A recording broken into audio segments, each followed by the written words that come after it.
Good evening dear students.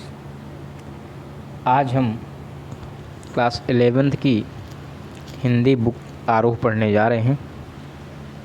आरोह में इससे पहले के वीडियोज़ में आपने कबीर और मीरा को पढ़ा। 3rd चैप्टर राम नरेश त्रिपाठी जी का है, जिसमें उनकी पथिक कविता संकलित है। चूँकि इस सेशन में ये जो पैंडेमिक सिचुएशन है, इस महामारी के फैलने के कारण विद्यालय और एजुकेशन दोनों प्रभावित हुए हैं, तो सीबीएसई ने आपके पाठ्यक्रम से चैप्टर नंबर 3 राम नरेश त्रिपाठी पथिक को हटा लिया है। कहने का आशय ये कि अब चैप्टर 3 से आपके सीबीएसई बोर्ड में कोई भी प्रश्न नहीं पूछे जाएंगे। अब इसी क्रम में हम चैप्टर जो 4th है सुमित्रा नंदन पंत जी को पढ़ेंगे। सुमित्रा नंदन पंत की एक कविता है, वे आँखें, जो कि आपके पाठ्यक्रम में सम्मिलित है, समाहित है।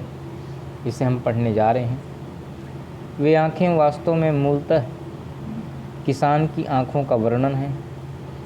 कभी उसमें किसान की पीड़ा, उसकी दुर्दशा को देखता है, उसे महसूस करता है और उसके हृदय को कुरेद देती हैं किसान की आँखें। इसलिए कभी मजबूर हो जाता है और उसे लिखना पड़ता है किसान की आँखों के बारे में। तो वे आँखें सुमित्रा नंदन पंत की किसानों की दुर्दशा पर एक कविता है, जिसे हम आगे पढ़ेंगे।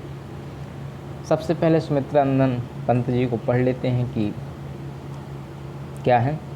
सुमित्रा नंदन पंत जी को प्रकृति का सुकुमार कवि कहा जाता है। उनके पल्लव नामक जो उनकी रचना है, उसकी जो भूमिका है, प्रीफेस जो है, उसमें लिखा है कविता के लिए चित्र भाषा की आवश्यकता पड़ती है। उसके शब्द ससर होने चाहिए जो बोलते हों, सेब की तरह जिनके रस की मधुरिमा, उसकी मधुर लालिमा भीतर न समा सकने के कारण बाहर झलक पड़े। कहने का आशय ये है कि सुमित्रा नंदन पंत जी एक छायावादी कवि हैं, जिनका विश्वास है कि चित्रबिंबों की भांति कविता को झलकना चाहिए, कविता को सस्वर होना चाहिए। सुमित्रा नंदन पंत जी का मूल नाम गोसाई दत्त है। आपका जन्म सन 1900 ईस्वी में कौसानी जिला अल्मोड़ा, जो कि उत्तरांचल में है, आजकल उसे उत्तराखंड कहते हैं। तो आज भी अगर आप उत्तराखंड जाएं और उत्तराखंड के अल्मोड़ा ज़िला में जाएं, तो कौसानी में उनका मूल पैतृक निवास है। वहाँ पर आप जाएंगे तो सुमित्रा नंदन पंत जी का घर आज भी मौजूद है। आपकी प्रमुख रचनाएं हैं वीणा, ग्रंथि, पल्लव, गुंजन, युगमाड़ी, ग्राम्य, चिदम्बरा, उत्तरा। यहाँ तक जो इनकी रचनाएं हैं, जो मैंने अभी नाम लिए, ये सारी की सारी प्रकृति चित्रण पर आधारित है। इसीलिए इनको प्रकृति का सुकुमार कवि कहा जाता है और प्रकृति के चितेरे कवि भी हैं ये। स्वर्ण किरण, कला और बूढ़ा चांद, लोकायतन आदि ये इनके प्रमुख रचनाएं हैं। भारतीय ज्ञानपीठ पुरस्कार, साहित्य अकादमी पुरस्कार, सोवियत लैंड नेहरू पुरस्कार और पद्म भूषण सम्मान से आप सम्मानित किए गए। 1977 ईस्वी में 1977 में आपकी मृत्यु हो जाती है। तो अब सुमित्रा नंदन पंत जी के बारे में जो एक भूमिका उभर कर सामने आती है, वो ये है कि छायावाद के महत्वपूर्ण स्तंभ सुमित्रा नंदन पंत प्रकृति के चितेरे कवि हैं। चितेरे कवि कहने का आशय ये है, ऐसा कवि जो प्रकृति के चित्र उकेर देता हो कविता के माध्यम से, तो आप प्रकृति के चितेरे कवि हैं। हिंदी कविता में प्रकृति को पहली बार प्रमुख विषय बनाने का काम पंत ने ही किया। उनकी कविता प्रकृति और मनुष्य के अंतरंग संबंधों का दस्तावेज है, प्रकृति और मनुष्य के क्लोज रिलेशंस का एक दस्तावेज प्रमाण है। इनकी प्रारंभिक शिक्षा कौसानी के गांव में तथा उच्च शिक्षा बनारस और इलाहाबाद में हुई। युवा अवस्था तक पहुंचते पहुंचते महात्मा गांधी के असहयोग आंदोलन से आप प्रभावित हुए और पढ़ाई बीच में ही छोड़ दी आपने। उसके बाद स्वतंत्र लेखन करते रहे। प्रकृति के अद्भुत चित्रकार पंत का मिजाज कविता में बदलाव का पक्षधर रहा है।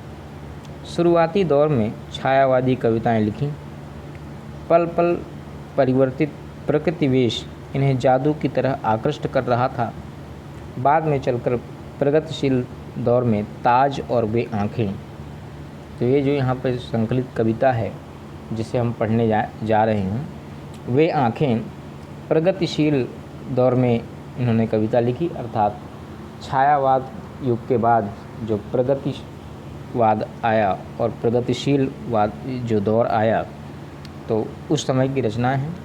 तो प्रगतिवादी युग की ये रचना है। ये प्रगतिवादी युग में इसी समय मुंशी प्रेमचंद जी भी इसी युग के लेखक हैं। तो मुंशी प्रेमचंद और पंत जी अगर हम कहें तो लगभग एक ही समय के रचनाकार हैं।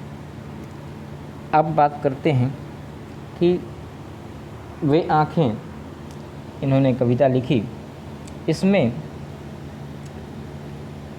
पंत जी विकास की विरोधाभासी अवधारणाओं पर करारा प्रहार करते हैं।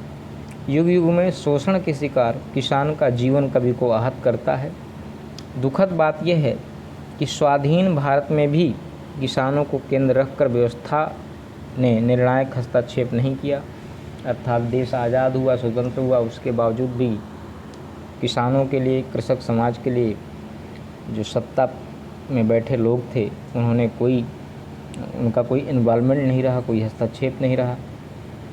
दुष्चक्र में फंसे किसानों के व्यक्तिगत एवं पारिवारिक दुखों की परतों को खोलती हुई ये जो रचना वे आँखें हैं, जिससे स्पष्ट रूप से विभाजित समाज की एक वर्गीय चेतना का खाका प्रस्तुत करती। खाका मतलब आउटलाइन। तो आइए पढ़ते हैं वे आँखें। इसमें किसान का जो दुख है, जो पीड़ा है, उसका मार्मिक वर्णन किया गया है। तो वे आँखें अंधकार की गुहा सरीखी, अंधकार की गुहा सरीखी उन आँखों से डरता है मन, भरा दूर तक उनमें दारुण दैन्य दुख का नीरो रोदन। वह स्वाधीन किसान रहा अभिमान भरा आँखों में इसका, छोड़ उसे मझधार आज संसार कगार सदृश वह खिसका। लहराते वे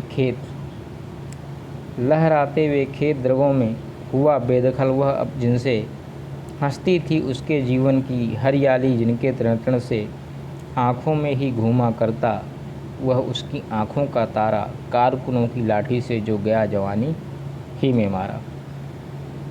तो आइए पढ़ते हैं वे आँखें। अंधकार की गुहा सरीखी, गुहा मतलब गुफा, सरीखी मतलब समान। भरा दूर तक उनमें दारुण, दारुण कहते हैं निर्दय कठोर। भरा दूर तक उनमें दारुण दैन्य दुख का नीरो रोदन, रोदन मतलब रोना। नीरो मतलब शब्द रहित, जिसमें शब्द ही ना हो, मतलब मौन, खामोश सा रोना। अभिमान भरा आँखों में इसका, अभिमान मतलब गर्व, प्राउड। मझधार मतलब बीच में, तो छोड़ उसे मझधार आज समस्याओं की मझधार है यहाँ पर। संसार कगार, कगार मतलब किनारा, कटी। सदृश मतलब समान। तो इस कविता में वास्तव में है क्या? सुमित्रानंद पंत जी ने भारतीय किसान के भयंकर शोषण व दयनीय दशा का वर्णन किया है और कवि कहते हैं, किसान की धसी हुई गुहा की सरीखी आंखें हैं। किसान की जो आंखें हैं धंस गई हैं और धसी हुई अंधेरी गुफा के समान दिखती।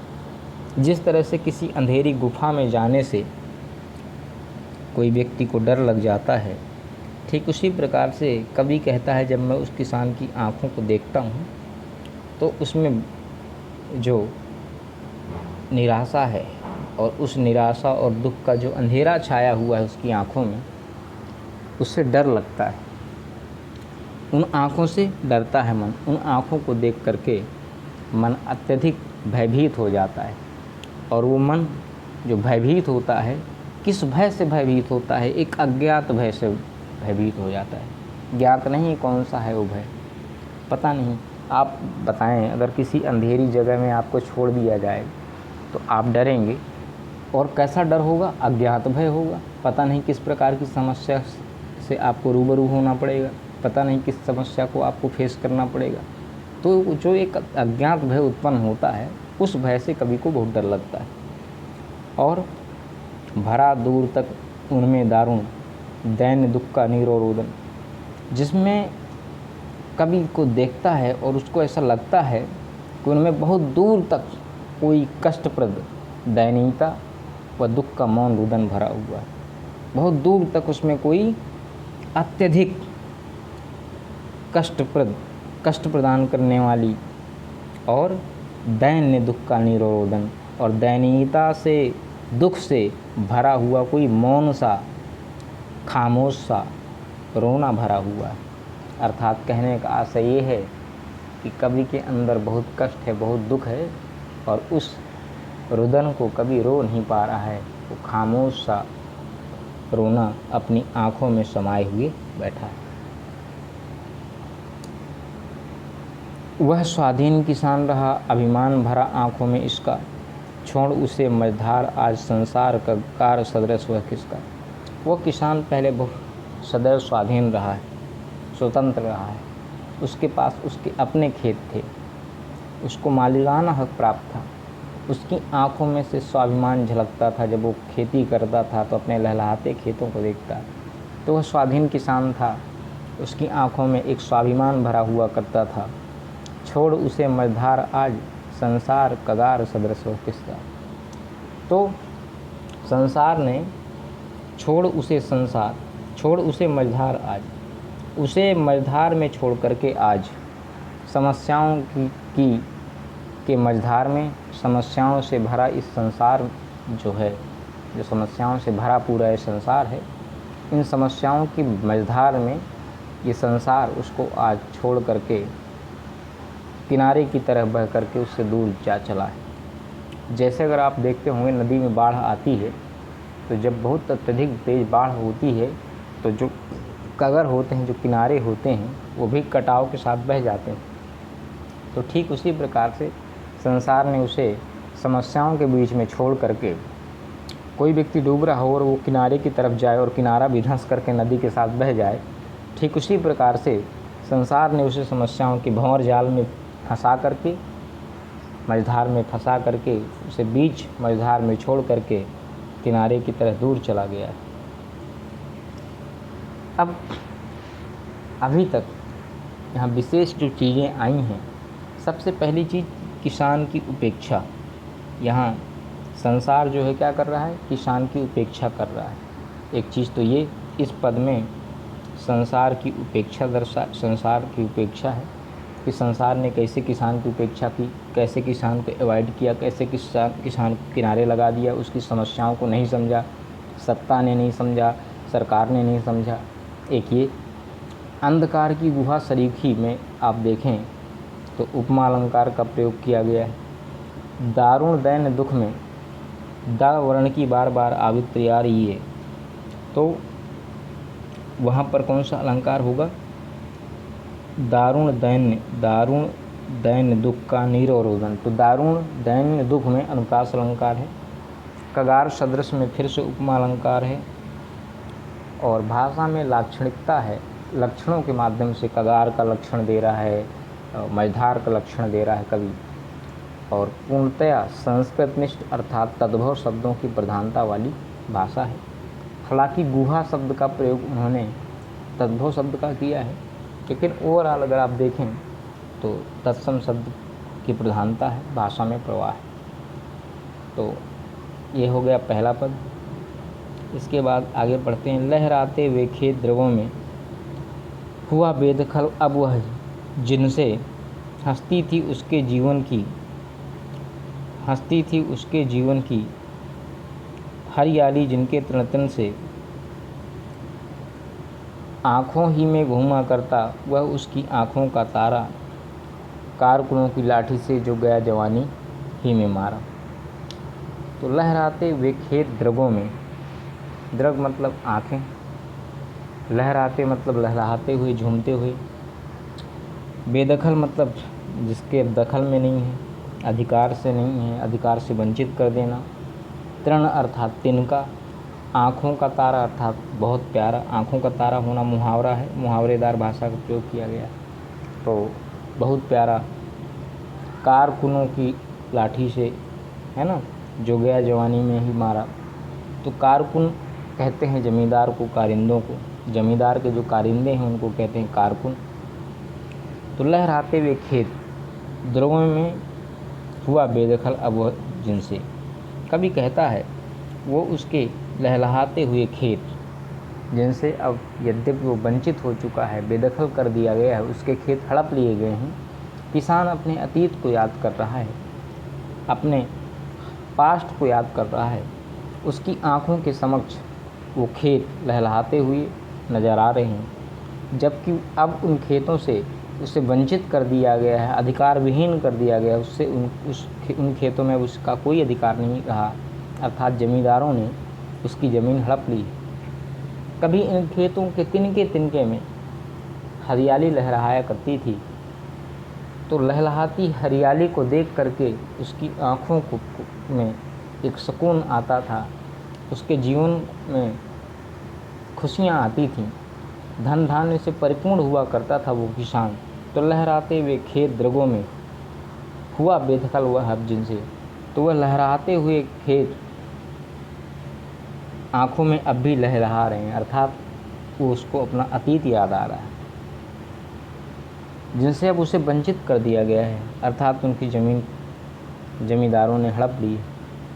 हंसती थी उसके जीवन की हरियाली जिनके तंत्र से, अर्थात उसके जीवन की हरियाली, जीवन की हरियाली का कहने का अर्थ है वो उसकी खुशियाँ जो उसके जीवन को सुख में बनाती थी, उसके तृण से, अर्थात किसान जो है अपने खेतों के हरे भरे खेतों को देख करके खुश हुआ करता था।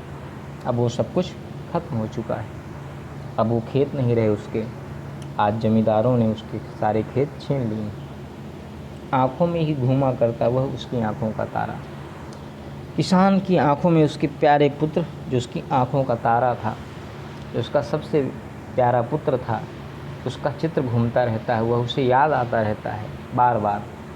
जब उसके जवान बेटे को कारकुनों की लाठी से जो गया जवानी ही में मारा, जो जमींदार के जो कारिंदे हैं, कारिंदे मतलब जो केयर टेकर होते थे, जो जमींदार होते थे वो करिंदे रखते थे जो उनकी ज़मीनों को देखभाल करते थे। तो जमींदार के जो कारिंदे थे उनकी लाठियों से पीट पीट करके उस किसान के बेटे को जवानी में ही मार डाला गया। तो वह उस आँखों के तारे जैसे प्यारे बेटे का जो चित्र है, जो उसका प्रतिबिंब बनता है उसकी आँखों में, वो घूमा करता है, उसे याद आया करता है।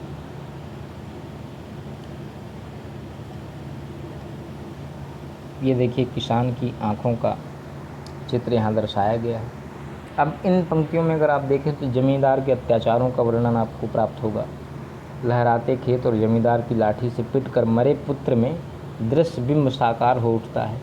जैसे खेत लहराते थे और जमींदारों की लाठी से जो बेटा मरा, उनका बिंब आप देखें तो ऐसा लगता है कि ये बिल्कुल हमारे सामने साकार हो उठेगा, कहने का आशय बिल्कुल सजीव लगता है।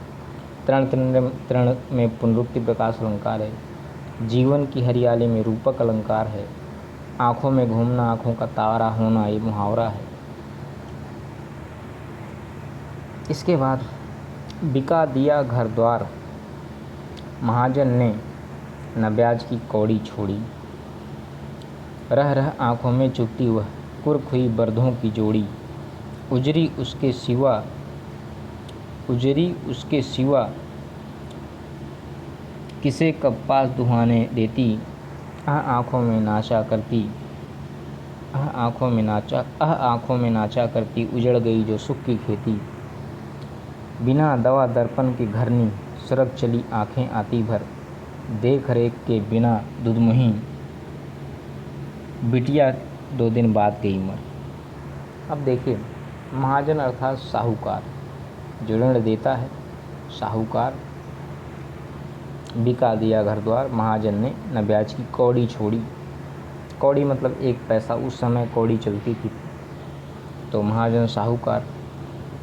कुर्क होना मतलब नीलाम होना। बर्धों मतलब बैल, बैल को बर्धा भी बोलते हैं। बैलों की जोड़ी मतलब बर्धों की जोड़ी मतलब बैलों की जोड़ी। उजरी मतलब उजली। सिवा अर्थात बिना, है ना। उजरी उसके सिवा, उजरी गाय का नाम है। और सिवा मतलब उसके सिवाय। दुहाने के लिए अर्थात दूध दुहाने के लिए। मतलब आँखों में नाचना मतलब बार बार सामने आना। तो कवि कहता है कि किसान की जो दर्दनाक जो दशा है, उसकी दर्दनाक दशा, उसकी दयनीय दशा का वर्णन करता है और कहता है कि किसान जो है साहूकार के ऋण तले डूब चुका है। बिका दिया घर द्वार। तो महाजन ने धन व ब्याज की वसूली करने के लिए किसान की सारी संपत्ति को कुर्क कर लिया, नीलाम करवा दिया। उसका घर बिक गया, उसके बर्धों की, उसके बैलों की जोड़ी बिक गई। तो बिका दिया घर द्वार, घर द्वार सब बिक गया, बैल नीलाम हो गए। महाजन ने न ब्याज की कौड़ी छोड़ी। महाजन ने, साहूकार ने ब्याज की एक एक पाई जोड़ ली, एक भी उसको उसमें छूट नहीं दी कि ब्याज माफ़ कर दे कुछ। तो पूर्णतः कर्ज से डूबा हुआ किसान है। कर्ज चुकाने के लिए उसके घर द्वार बिक गए, उसके खेत खलिहान बिक गए, उसके बैलों की जोड़ी बिक गई। किसान को सर्वाधिक पीड़ा तब और हुई जब उसके बैलों की जोड़ी बिक गई। यह बात उसकी आंखों में चुभती है। उस उजरी उसके सिवा किसे कब पास दुहाने आने देती। आंखों में नाचा करती उजड़ गई जो सुख की खेती। यह बात उसकी आंखों में आज भी चुभती है कि उसके रोजगार का साधन छीन लिया गया। एक किसान के पास उसका क्या रोजगार है, उसके खेत, उसकी खेती किसानी, तो उससे छीन लिया गया, उसका घर द्वार छीन लिया गया। किसान के पास एक दुधारू गाय थी जिसका नाम उजरी है। तो उजली जिसे वो बेहद प्यार करता था और कहता था कि वह उजली उसके सिवाय किसी और को अपने पास दूध दुहने को नहीं आने देती। तो ऐसी उजली जो उसके प्रेम में इस तरह से पगी हुई थी कि वो किसी और को पास नहीं आने देती थी दूध दुहाने के लिए। मजबूरी के कारण किसान को उसे ही बेचना पड़ा। इन सब बातों को याद करके किसान बहुत व्यथित हो जाता है, बहुत दुखी हो जाता है और कहता है कि आँखों में नाचा करती उजड़ गई जो सुख की खेती। अब ये जो सारे दृश्य हैं उसकी आँखों के सामने नाचते रहते हैं, ये बिंबों के माध्यम से। जैसे उसकी आँखें और आँखों में आंसू से भरी डबडबाई हुई आँखों में जो प्रतिबिंब बनते हैं, तो वो यही प्रतिबिंब बनते हैं उसके बैलों की जोड़ी, उसके खेत खलिहान, उसकी उजड़ी जो गाय है वो। तो उसकी सुख भरी खेती उजड़ चुकी है, अतः वह बेहद निराश है, हताश है और बेहद दुखी है। अब इसमें आप देखें किसान पर महाजनों का, साहूकारों का कैसा अत्याचार रहा है उस समय। तो किसान पर महाजनों के अत्याचार का सजीव वर्णन है। कुर्की व गरीबी के कारण बैल व गाय बेचने का दृश्य जो है बहुत कारुणिक है, बहुत करुणा पैदा करता है। घर द्वार बिक जाना ये भी अपने आप में एक बहुत दुखद है कि किसान के लिए। और इसी तरह से किसान की आँखों में जो उसे दिखता है वो कभी नहीं लिखा कि वे आँखें और उन आँखों से में देखने से मन क्यों डरता। रह रहे में पुनरुक्ति प्रकाश अलंकार है। आँखों में चुभना, आँखों में नाचना, ये यहाँ पर मुहावरों का प्रयोग किया गया है। देशज शब्द भी प्रयोग किए गए हैं, जैसे बर्धों का सटीक प्रयोग किया गया है। बर्धा जो है देशज शब्द है, मतलब गांव देहात में बोलने वाली भाषा है। इसके बाद आगे पढ़ते हैं। अब उसका जो निजी जीवन है वो कैसा है। बिना दवा दर्पण के घरनी सरग चली आँखें आती भर। बिना दवा दर्पण के घरनी सरग चली आँखें आती भर। देख रेख के बिना दुधमुही बिटिया 2 दिन बाद गई मर। किसान कहता है दवा दर्पण अर्थात दवा करवाना, डॉक्टर से परामर्श लेना। घरनी अर्थात पत्नी, गृहिणी का तद्भव शब्द है घरनी। घरनी मतलब पत्नी। स्वर्ग मतलब स्वर्ग। दुधमुही मतलब नन्ही सी। घर में विधवा रही पतोहू। पतोहू मतलब पुत्र वधू। लक्ष्मी थी यद्यपि पति घातिन, पकड़ मंगाया कोतवाल में डूब कुएं में मरी एक दिन। लक्ष्मी मतलब गृह लक्ष्मी, घातिन मतलब मारने वाली। कोतवाल दरोगा, डूब कुएं में मरी एक दिन, मर जाना, कुएं में डूब करके मर जाना अर्थात कुएं में डूब मरी। कवि कहता है कि बिना दवा दर्पण के घरनी, जो उसकी गृहिणी है, जो उसकी घरनी है, वो बिना दवा के उसका स्वर्गवास हो जाता है, वो मृत्यु को प्राप्त हो जाती है। भारतीय किसान ने जिस तरह से भयंकर शोषण को झेला है, उस दशा का वर्णन सुमित्रानंदन पंत ने इतना सजीव किया है कि किसान की पारिवारिक स्थिति का वर्णन देखिए कि उसकी जो पत्नी है वो दवा दारू के अभाव में मर गई। बिना दवा दर्पण के घरनी सरग चली आँखें आती भर। उसकी पत्नी बिना दवा के अभाव में मर गई। उसके पास संसाधनों की इतनी कमी थी कि उसका इलाज भी ना करा सका। और ये बात याद करके आँखें आती भर, उसकी आँखें भर आती। पत्नी की मृत्यु के बाद उस पर आश्रित किसान की नन्ही बच्ची भी 2 दिन बाद मर गई। उसकी छोटी सी जो बच्ची थी, जो दुधमुही बच्ची थी, जो दूध पीती थी, उस माँ का जो मर गई किसान की पत्नी 2 दिन बाद, वो भी जो कि आश्रित थी अपनी माँ पर, चूँकि माँ ही मर जाती है तो उसको कौन देख रेख करेगा, कौन उसको दूध पिलाएगा, तो वो भी देख रेख के बिना दुधमुही बिटिया भी 2 दिन के बाद उसका भी इंतकाल हो जाता है, वो भी मृत्यु को प्राप्त हो जाती है। अब किसान के घर में विधवा रही पतोहू, उसके घर में एक विधवा पतोहू है, उसकी पुत्रवधू है। लक्ष्मी थी यद्यपि पति घातिन, किसान के घर में उसकी विधवा पुत्रवधू बची हुई है। उसका नाम लक्ष्मी था, परंतु उसे पति को मारने वाला समझा जाता था। समाज में पति की मृत्यु होने पर उसकी पत्नी को हत्या का जिम्मेदार मान लिया जाता है। कैसे? अगर कोई अप्रिय घटना हो जाए, कोई नई नई शादी हुई हो, बहू घर आई हो और उस घर में कोई ऐसी अनहोनी घटना घट जाती है, तो आज भी समाज में ऐसा मानना है कि इस लड़की के आने के कारण ही हमारे घर में समस्या आई। तो ठीक वैसे ही भारतीय समाज में ऐसी तमाम अंधविश्वास, तमाम कस्टम्स आज भी जारी हैं। तो किसान के घर में उसकी विधवा पुत्रवधू बची हुई है, उसका नाम लक्ष्मी था, परंतु उसे पति को मारने वाला समझा जाता है, इसलिए पति घातिन शब्द का यहाँ प्रयोग किया गया है।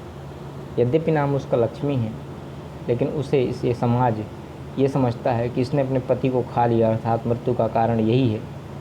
समाज में पति की मृत्यु होने पर उसकी पत्नी को हत्या का जिम्मेदार मान लिया जाना कितनी अनुचित बात है।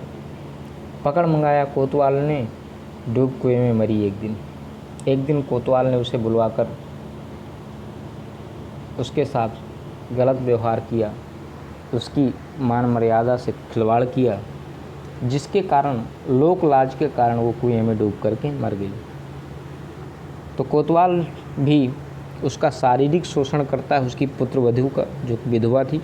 पकड़ मंगाया कोतवाल ने, डूब कुएं में मरी एक दिन।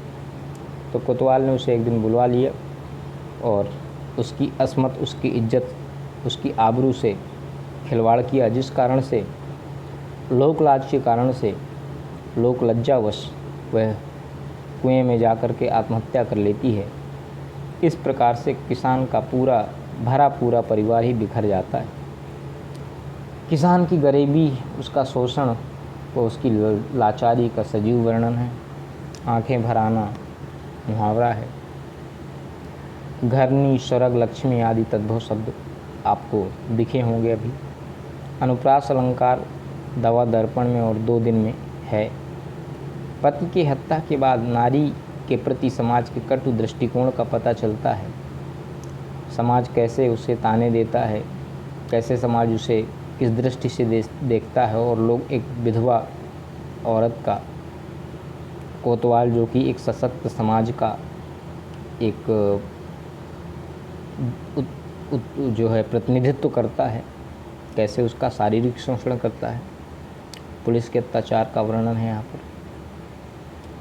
इसके बाद खैर पैर की जूती जोरू न सही एक दूसरी आती, पर जवान लड़के की सुध कर सांप लौटते फटती छाती। पिछले सुख की स्मृति आँखों में क्षण भर एक चमक फैलाती, तुरत शून्य में गड़ वह चितवन, तीखी नोक सरस बन जाती। खैर पैर की जूती जोरू, खैर पैर की जूती जोरू ना सही एक दूसरी आती। क्या क्या? पैर की जूती और जोरू, ना सही एक ना सही तो दूसरी आती। अब देखिए इस लाइन को आप ध्यान से देखें। पैरों की जूती को और महिला के बीच जो एक समान चीज़ दिखाई गई, दोनों में एक समानता दिखाई गई कि पैर की जूती जो है वो एक उपेक्षित चीज़ है। पत्नी को जोरू मतलब पत्नी और जूती में क्या समानता है कि अगर एक पैर का जूता फट जाए, ख़राब हो जाए या उसे फेंक दें तो एक ना सही फिर दूसरा खरीद ले आएंगे।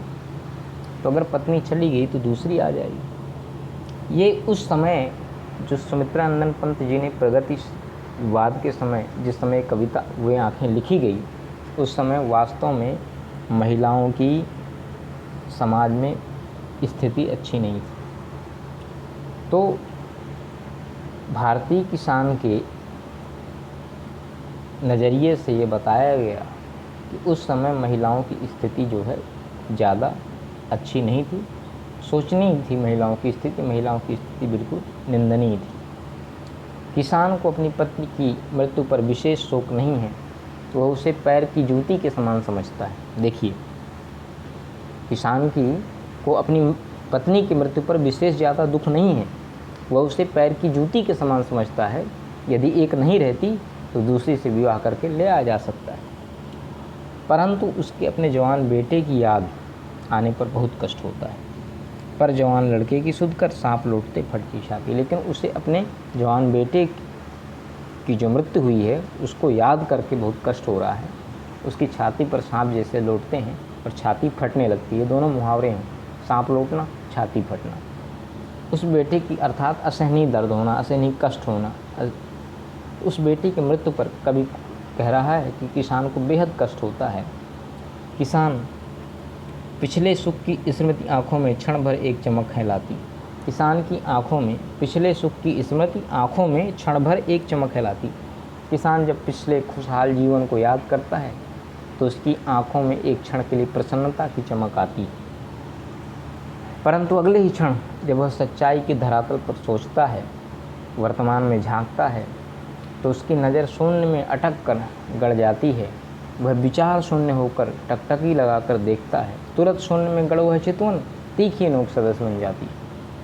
तो जब किसान अपने पिछले खुशहाल जीवन को, जब उसका जीवन खुशियों से भरा पूरा था, उसको याद करता है तो उसकी आंखों में एक क्षण के लिए प्रसन्नता की चमक आती है, परंतु अगले ही क्षण जब वह सच्चाई के धरातल पर सोचता है, अर्थात अगले ही पल जब वो से सोचता है कि हकीकत में आता है कि अरे मेरा तो पूरा परिवार ही बिखर गया, वर्तमान में जब झांकता है तो उसकी नज़र शून्य में अटक कर गड़ जाती है, अर्थात वह विचार शून्य होकर के टकटकी लगा करके आसमान की ओर देखने लगता है और उसकी नज़र तीखी नोक के समान चुभने वाली हो जाती है, अर्थात वो समाज को एक चुभता हुआ प्रश्न छोड़ करके जा रहा है कि क्या इस भारतीय समाज में किसान की यही स्थिति होनी चाहिए, जो सबका पेट पालन पोषण करता है, जो सबका पेट भरता है, क्या उस किसान के साथ यही व्यवहार, यही बर्ताव किया जाना उचित है? कहीं ना कहीं आज भी इस भारतीय समाज में, इस देश में किसानों की स्थिति ज्यों का त्यों बनी हुई है। आज भी किसानों की स्थिति ज़्यादा बेहतर नहीं। तो इस प्रश्न में अगर आप यहाँ पर देखें तो पैर की जूती कहा गया है महिलाओं को, अर्थात इससे यह सिद्ध होता है कि तत्कालीन समाज में जो स्त्रियों की दशा थी वो बहुत ज़्यादा अच्छी नहीं थी, बहुत दयनीय दशा थी। तो ये आज का जो हमने वे आँखें पढ़ी सुमित्रा नंदन पंत की चैप्टर यहीं कंप्लीट होता है। नेक्स्ट वीडियो में हम अगली क्लास में अगले चैप्टर्स को पढ़ेंगे। तो आशा करता हूँ आप सभी को समझ में आया होगा। जहाँ पर कोई भी संशय हो, कोई डाउट हो, वो आप मुझे कमेंट करके ज़रूर बताएं, या जिस किसी भी माध्यम से आप मुझसे जुड़ सकते हैं। आप अपने डाउट्स पूछने में बिल्कुल हेजिटेट ना हो, आप मुझसे तुरंत पूछें। यथाशीघ्र आपके हर जो प्रश्न हैं उनका जवाब देने का यत्न करूँगा। तब तक आप पढ़ते रहें, वीडियो को देखते रहें ध्यान से। कहीं कोई चीज़ ना समझ में आए तो ज़रूर पूछें। Okay, thanks for watching.